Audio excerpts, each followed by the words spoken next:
Hi friends, welcome back to my channel. நம்ம channel பிடிச்சிருந்தா like பண்ணுங்கள், ஷேர் பண்ணுங்கள், கமெண்ட் பண்ணுங்கள், மறக்காமல் சப்ஸ்கிரைப் பண்ணிக்கோங்க ஃப்ரெண்ட்ஸ். என்னடா வீடியோ ஸ்டார்டிங்லேயே முட்டைக்கோஸை காமிக்கிறேன்னு நினைக்கிறீங்களா? ஆமாம் ஃப்ரெண்ட்ஸ், இன்றைக்கி நம்ம முட்டைக்கோஸ் பொரியல் தான் செய்ய போகிறோம். அதனால் நம்ம முட்டைக்கோஸ் தோட்டத்துக்கே வந்துட்டோம். முட்டைக்கோஸ் பறிச்சுட்டு போகலான்னு நல்லதாக பார்த்து பறித்து எடுத்துகிட்டு போகலாம் ஃப்ரெண்ட்ஸ். இது நம்ம பக்கத்தில் இருக்குது இந்த காடு. பாக்கு தோப்பில் ஊடு பயிராக போட்டிருக்காங்க. முட்டைக்கோஸ், அந்த பக்கம் காலிஃப்ளவர், அப்புறம் தக்காளி செடி வச்சுருக்காங்க, கொத்தவரங்காய் வச்சுருக்காங்க, அப்புறம் முள்ளங்கி, இதெல்லாம் ஊடு பயிராக உள்ளே போட்டிருக்காங்க ஃப்ரெண்ட்ஸ். நம்ம ஃப்ரெஷ்ஷாக பறித்து சமைக்கலான்னு பக்கத்துலேயே பறிச்சுட்டு போகலான்னு வந்துட்டோம். ஒரு 2-3 முட்டைக்கோஸ் இருந்தால் போதுன்னு நினைக்கிறேன். நல்லதாக பார்த்து பறித்து எடுத்துகிட்டு போயிடலாம் ஃப்ரெண்ட்ஸ். நீங்களும் வாங்க என் கூடவே. இது மேலே பூச்சி தாக்குதல் நினச்சிக்காதீங்க. இது மயிலும் நம்ம கோழிங்களும் எல்லாம் கொத்தி வச்சுருக்கு, அதனால் எப்படி இருக்குது. மேலே இருக்க அந்த தோலெல்லாம் எடுத்துட்டா ரொம்பவே நல்லாயிருக்கும் ஃப்ரெஷ்ஷாக. அதுவும் இல்லாமல் இப்போ நம்ம கடையில் வாங்குறதுலாம் பல வகையான உரங்கள் போட்டு தான் இது பண்ணுவாங்க. ஆனால் இவங்க செயற்கை உரம்லாம் எதுவுமே கொடுக்குறதில்ல, ஒன்லி இயற்கை உரம் மட்டும்தான். அதனால் நம்ம இங்கே இருக்கிறதே வாங்கிக்கலாம். இது ஒன்று நல்லதாக இருக்குது. மேலே அப்படி தான் இருக்குது, ஆனால் உள்ளே அந்த தோலெல்லாம் எடுத்துட்டா உள்ளெல்லாம் நல்லதாக தான் ஃப்ரெண்ட்ஸ் இருக்குது. சூப்பராக இருக்குது, நல்லா ஃப்ரெஷ்ஷாக. அவ்வளோதான் ஃப்ரெண்ட்ஸ், நமக்கு தேவையானது பறிச்சுக்கிட்டோம். அப்படியே கிளம்பிடலாம். காட்டிலேருந்து ஒரு பாக்குத்தோப்பு, நம்ம காட்டுக்கு பக்கத்து காடு. இதில் தான் ஊடு பயிராக போட்டிருக்காங்க. நேற்று மழை, செம மழை ஃப்ரெண்ட்ஸ் நம்ம ஊரில். அதனால் காட்டில் காலே வைக்க முடியல.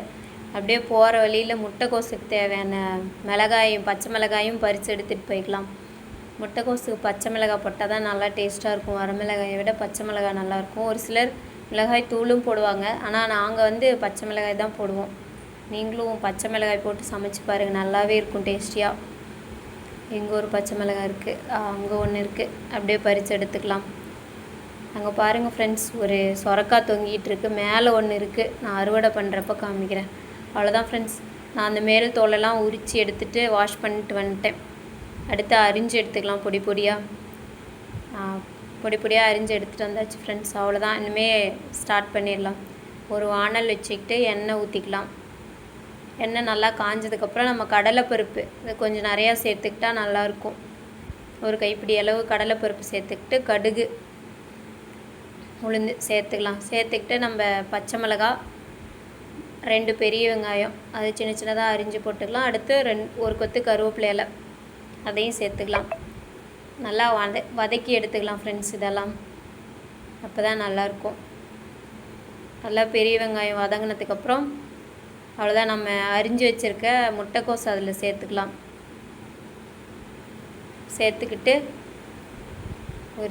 ஒரு பிஞ்ச் அளவுக்கு மஞ்சள் தூள் சேர்த்துக்கலாம். சேர்த்துக்கிட்டு கூடவே உப்பும் சேர்த்துக்கலாம். சேர்த்துக்கிட்டு நல்லா இதை கலந்து விட்டுக்கலாம். ஒரு 2 மினிட்ஸ் கலந்து விட்டுக்கிட்டு அப்புறம் நம்ம முட்டைக்கோஸ் வேகிறதுக்கு தேவையான அளவு தண்ணி சேர்த்துக்கலாம். சேர்த்துக்கிட்டு ஒரு 5 மினிட்ஸ் நல்லா வேக வச்சு எடுத்தோம்னா முட்டைக்கோஸ் ரெடி ஆயிரும். அடுத்து கொஞ்சம் தேங்காய் துருவி போட்டுக்கலாம் ஃப்ரெண்ட்ஸ். தேங்காய் துருவி போட்டுட்டா இன்னுமே ரொம்ப டேஸ்ட்டாக இருக்கும். தண்ணி ஊற்றிக்கலாம். நல்லா வேக விட்டு எடுத்ததுக்கப்புறம் அதுக்குள்ளே போய் தேங்காய் துருவி எடுத்துகிட்டு வந்துடலாம் ஃப்ரெண்ட்ஸ். நல்லா வேகட்டும். இந்தளவுக்கு நல்லா வெந்துருச்சு. இப்போது இதில் நம்ம துருவி வச்சுருக்க தேங்காயை சேர்த்துக்கலாம். தேங்காய் சேர்த்ததுக்கப்புறம் ஒரு 5 மினிட்ஸ் விட்டு நல்லா கிளறி விட்டு ஆஃப் பண்ணால் முட்டைக்கோஸ் பொரியல் ரெடி. நீங்களும் வாங்க ஃப்ரெண்ட்ஸ், சாப்பிட்லாம். நீங்களும் கண்டிப்பாக இதே மாதிரி ட்ரை பண்ணி பாருங்கள், உங்களுக்கு ரொம்பவே பிடிக்கும். அவ்வளோதான் ஃப்ரெண்ட்ஸ், சாப்பாடு, சுண்டைக்காய் குழம்பு, முட்டைக்கோஸ் பொரியல், கூடவே ரசமும் வச்சுருக்கேன். அப்புறம் பாப்பாவுக்கு செஞ்சு கொடுத்த லெமன் சாதம், இதெல்லாம் வச்சு சாப்பிட போகிறேன். நீங்களும் வாங்க சாப்பிட்லாம் ஃப்ரெண்ட்ஸ். அவ்வளோதான் ஃப்ரெண்ட்ஸ், நெக்ஸ்ட் வீடியோவில் பார்க்கலாம். பாய். மறக்காமல் நம்ம சேனலை சப்ஸ்கிரைப் பண்ணிக்கோங்க.